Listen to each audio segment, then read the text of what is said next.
Hi everyone, thank you so much for tuning to my channel. It's Esther, and today we're going to discuss much deeper understanding of this very, very important full moon. I consider this full moon the most important full moon of the whole entire year, and you will understand why.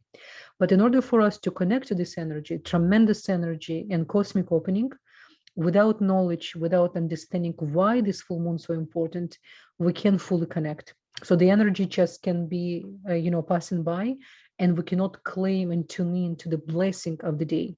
So this particular full moon, it's connected to very important holiday, Purim, which is I explained to you Kabbalistic concept, what Purim represent. I will try to be simple, but in the same time more Kabbalistic, particularly, especially for those of you who never really understood or know really what is the Purim represent from the eyes and knowledge of Kabbalah.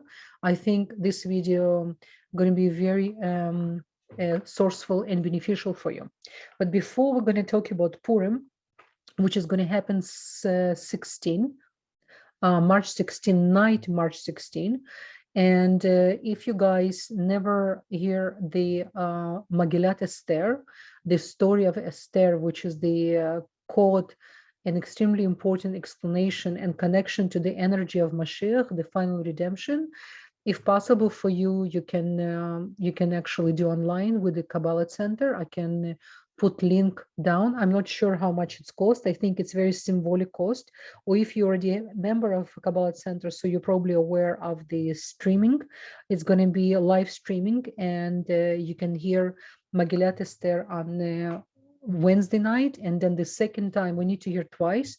Second time it's need to be done in the morning. Usually it's after 11, 12 p.m., 12 p.m. actually, 11 a.m. or 12 p.m. Next day on 17. Extremely important. You will understand after my explanation about the Purim, you will understand why it's so important, why our soul really need to hear this combination, this code, in order for us to understand the bigger picture, what's happening right now, and to connect to the blessings of final redemption, the blessing of immortality.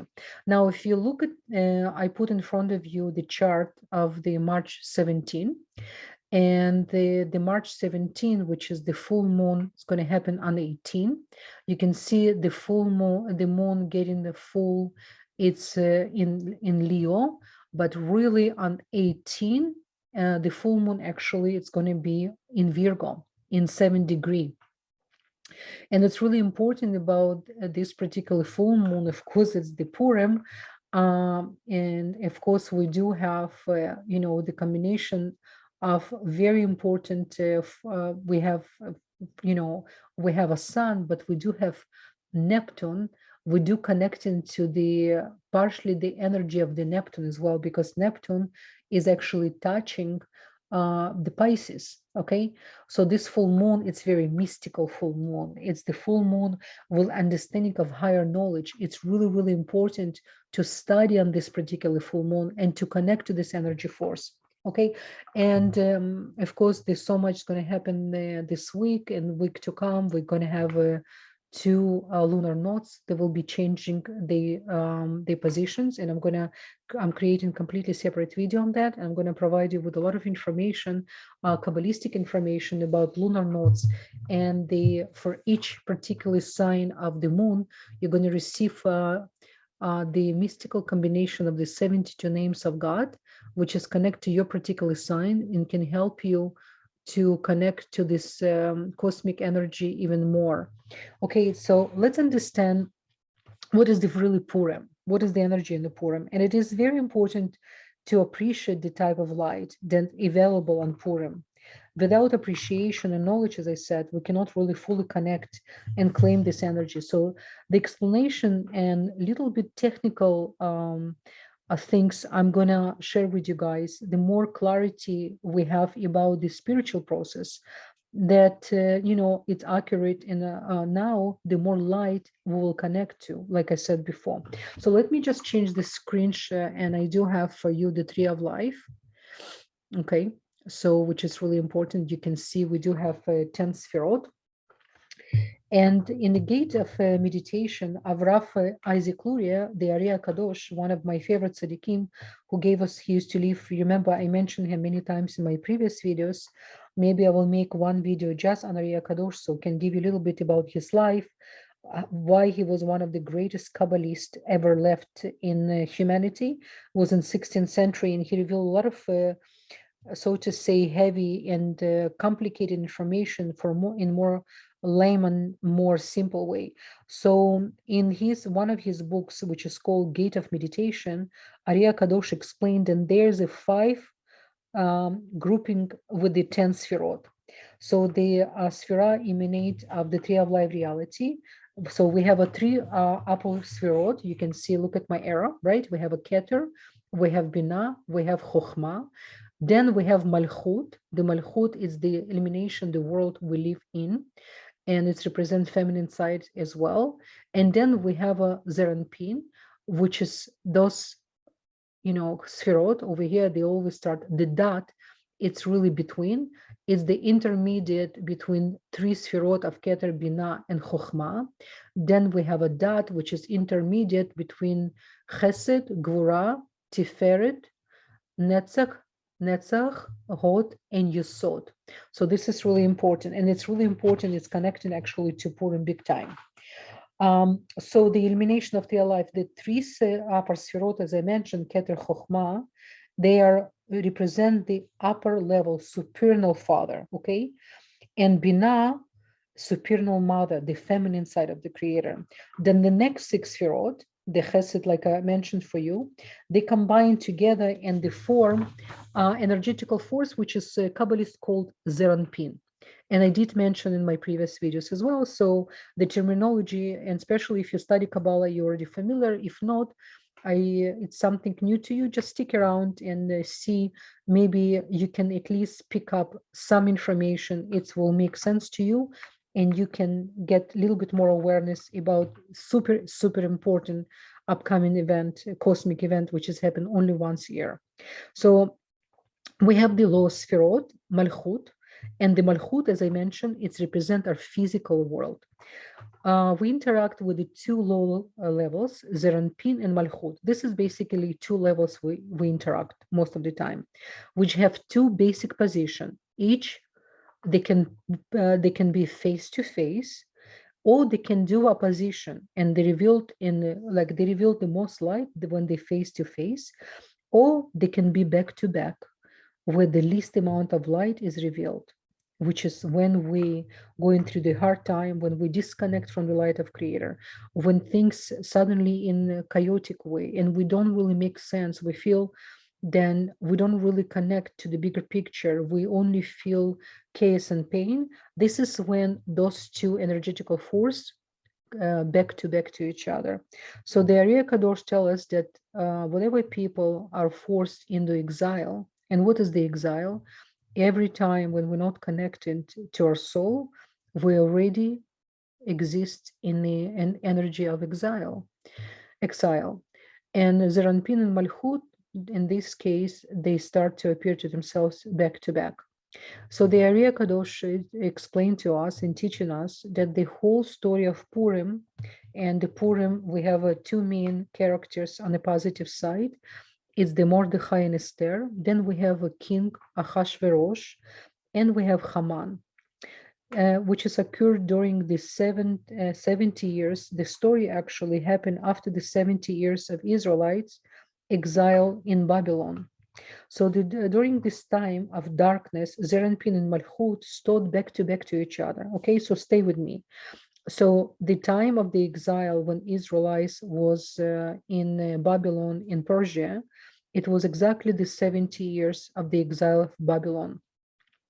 And what's happened, the Zeranpin, the physical world in Malchut, the Kabbalah is teaching us, let me just explain to you. So the Kabbalah is teaching us that Zeranpin was asleep as a metaphorical way to understand. Okay, and it's basically when Zeranpin in a sleep state, it's of expressing this separation. It's creating separation with our world, with the higher. So we separate with the higher ourselves. You understand? So the Zeranpin and Malchut turn face to face so that there could be reconnection to the light of Creator, which is, by the way, will be happening in Purim. It's almost like a surgery happening at that moment. You understand? So it was required to detach the one from another. Before surgery, if you understand, could take place on a physical level, right? If we're going to surgery, we need to be put on sleep, right? In order for us not to feel the intense physical pain. And as same thing happened with the physical, with the emotional and spiritual pain. In Kabbalistic terms, it's actually called dormita. By the way, if you ever study the holidays of Rosh Hashanah, how to prepare for the Rosh Hashanah, you remember when the Adam and Eve, they back to each other, and they need to be put by Creator in the same state of dormita. Okay, just side note for you. Zeranpin, when Zeranpin in sleep, meaning the light of Zeranpin is hitting from the Malchut, from our world. The cutting away can occur, okay? But there had to be diminishment of light in order for the world, before the greater life can be revealed, the diminishment of light need to happen. This is why it says in Gemara and in Talmud, before final redemption, unfortunately, the war need to appear in order the cleansing of a lot of negativity, a lot of transaction, a lot of hate for no reason can be cleaned up, unfortunately, sometimes by war. And same thing, we need to go through the physical operation sometimes in order to remove the illnesses, right? So the more darkness we experience, the greater the indication that we are getting closer and closer to revelation of the great light. And this is exactly what's happening right now in the world, if you can see, right? Which is in this case was the end of the Babylonian exile for our souls. It is very important to understand that this period of diminishing of the light in the world was highly danger time. And this is exactly we live in right now in the time very, very similar to what was happening before the greater revelation of the light of Mashiach during the Purim. One thing I do want to mention to you, Persia, one of the reasons it actually says in the Zohar, the war can come from the place of the Persia, from the Iraq.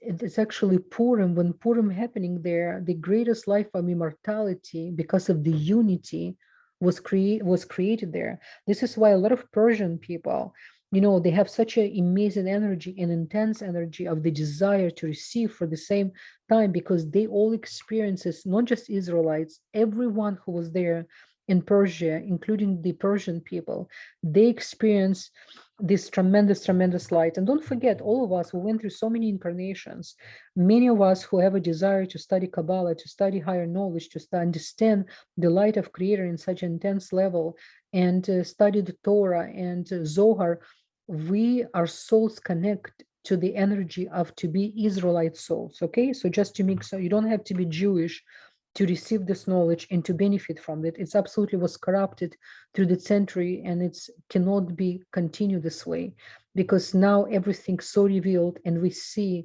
how many souls start to get so much desire and to understand, and a lot of people start to understand more and more without spirituality, without understanding how the light of the cosmic energy work. We cannot really bring the real light and real happenings to our dimension, right?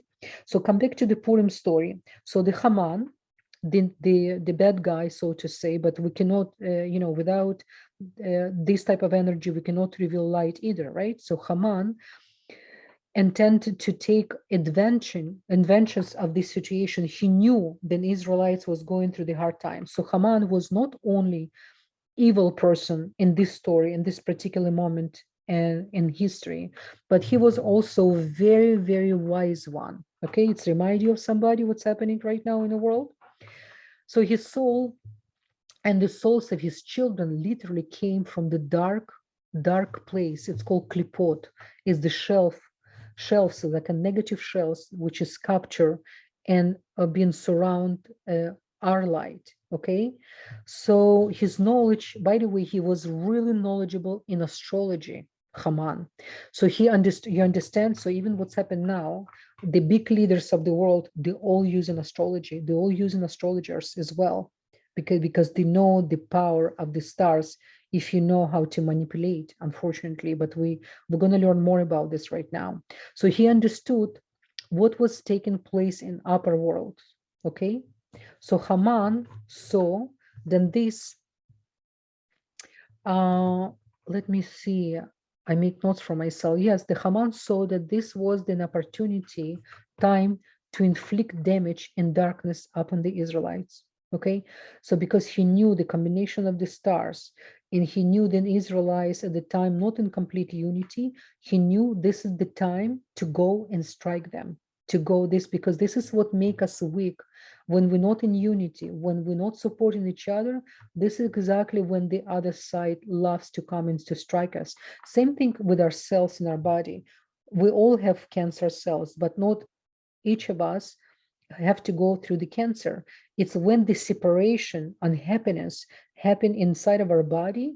This is when the cancer cells taking over. Think about how everything very much connected. Okay, so when he knew the Israelites in darkness, he was and they were unprotected because of the separation of Zeranpin and Malchut. So remember the separation between Zeranpin and Malchut.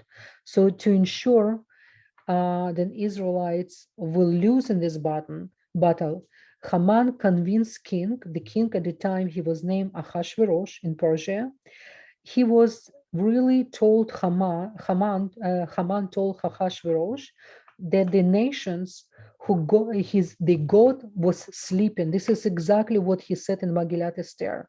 He came to the king and he said, the god is sleeping, and this is the perfect time to strike them, because otherwise they will go after you. And of course, he was betraying, he was betraying Mordechai, because if you know a little bit the story, Mordechai was his foster parent. He grew up in Mordechai home. Mordechai gave him so much love, so much knowledge and attention. And this is how he turned his back, because he saw the greatness of Mordechai, and he wanted this everything to himself, because he saw how much king was listening to Mordechai, how much he respect him, and he jealous. You understand what jealousy can do as well, and how much he was thirst for power through the darkness, through the magic knowledge. So the Ariya Kadosh explained, even while the Zeran Pin is asleep, listen how great the Creator, how much he still wants to be with us. So the Ariya Kadosh explained, when Zeran Pin is asleep, Malchut, the female aspect of the Creator, she never sleeps. She always here to take care of us. So what's happened during the time of Dharmita, the time of our sleep, when we sleep in our spirituality, the Zeran Pin is slowly enter inside of the Malchut and remain there for us, in order for us still to have a light and to hold to it. This is occurs to prepare and to help expand Malchut, to receive the great amount of light for the coming event. You understand?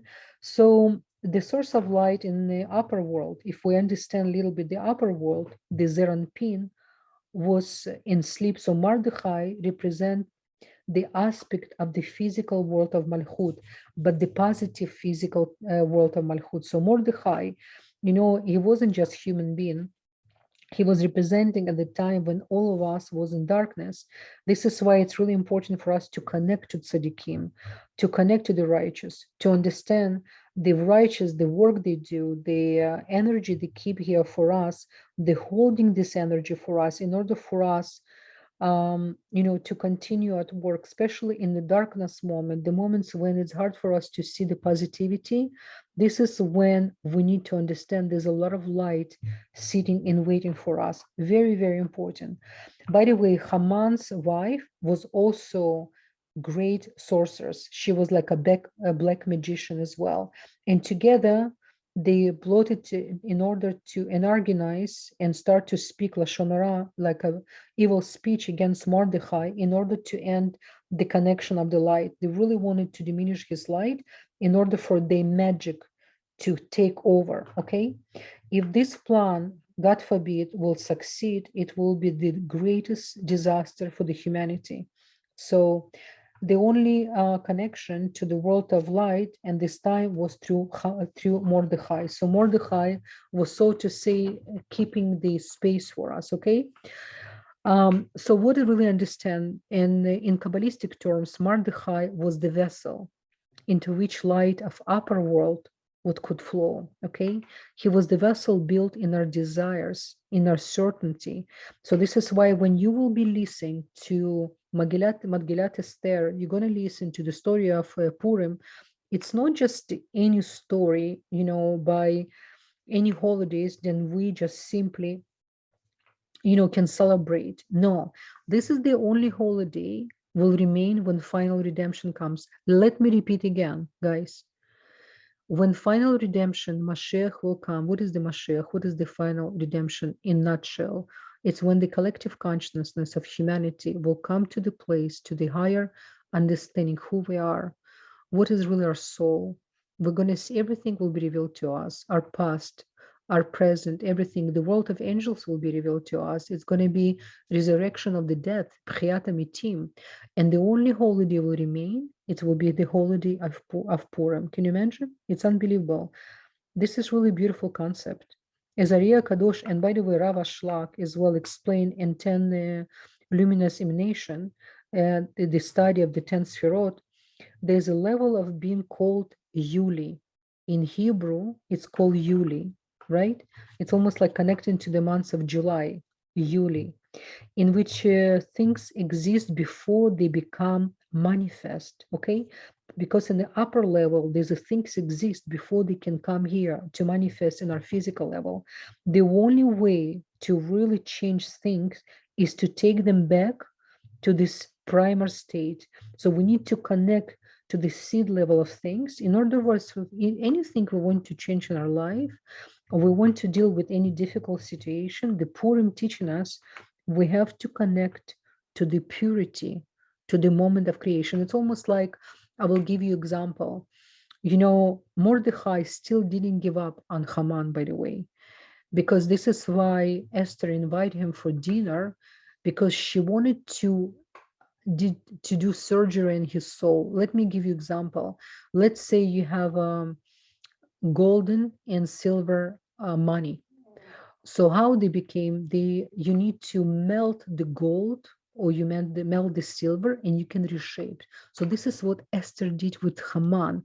She was trying to, you understand, it's unbelievable. This is the same thing with us. We can many times we give up on people did something for us, and we really feel hurt. We need to understand, until last moment, until last breath, we have all opportunity to change. Okay, all of us. And this is exactly what we can accomplish in Purim. You understand? So we can take all our negativity back before it's been manifested, before the purity, the embryonic state, when we just born, when we're completely pure, by taking the same energy back to the level of Yuli, even deeply, even the deep negativity we know, or something attached to us, Purim, the energy of Purim can help us to clean completely. This is, it's interesting because this holiday, we don't need to pray much. We don't need to make a mini restriction. Opposite, the holiday of Purim, we need to drink so much. It says in Gemara, then you have to drink on Purim, then you cannot differentiate between good and bad, between Haman and Mordechai. You need to see them as one. This is how much we need to drink on Purim. It's, by the way, the only holiday we need to drink, but they drink not just to be silly. No, to drink in order for us not to come to almost like a melted the gold or silver inside of us, whatever shape was made, to reshape it. Then after Purim, when we wake up next day, we're going to listen the second Megillat Esther, we're going to feel like completely new. Then whatever we thought about ourselves, whatever things happen, complete forgiveness, completely to rethink, to re-understand things. This is how the great, it's really, really important for us to connect to this energy. Very, very important, because we're going to connect to the final redemption. It's called Gemara Tikkun in Hebrew. Okay, very, very important. And and you know what? If we really understand to the degree that we understand the meaning of Purim, this is to the degree we will allow it of the light of Creator to come inside of us. Because remember, light of Creator can only reveal to us on the degree we can open ourselves to be revealed inside of us. It's almost like we have somebody so good in front of us, but if we're close to this person never can reveal to be revealed to us. This is like everything in our life. You understand, guys? This is how it's very, very important to be prepared for this holiday, to study.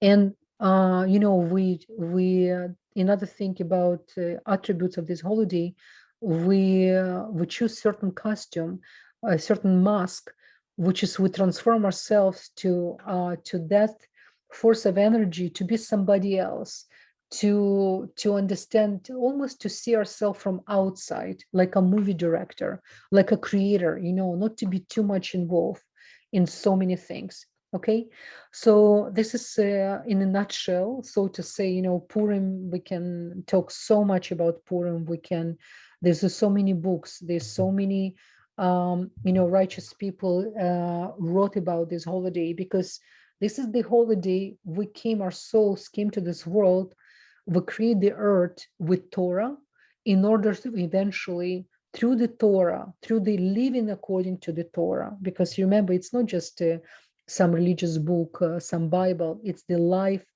organism, which is our soul built from it. Okay, we understand, and this holiday can help us to understand. And especially, look, you can see this full moon beautifully sitting in sign of Virgo, sign of purity, and it's actually on 7 degree touching the heart of Virgo. And remember, Virgos, they came to open the heart, and in opposition, and as well to learn from Pisces. And Pisces came to be more practical, to learn from Virgos. You understand? So this full moon gave us so many opportunities, and through the beautiful, beautiful Neptune, which is touching Pisces, which is Neptune represent Pisces, and it's connected to the energy of Mashiach, we can understand much higher who we are on completely new light, and completely from completely new perspective. Okay, guys. So my my wish to you guys today, it's actually a very important day. Today we have death anniversary of one of my favorite tzaddikim.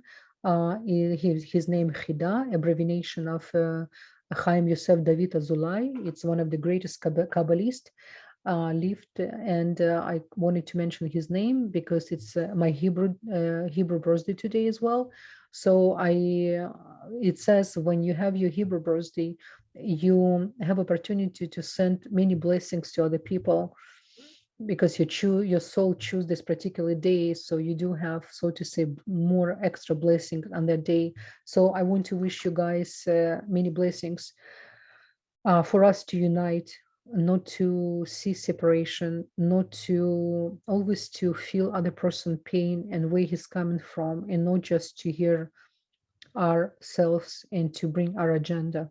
So I wish you more than nothing, just divine inspiration, Ruach HaKodesh, and to connect to your higher self. And many blessings and much love to all of you. Bye-bye, guys.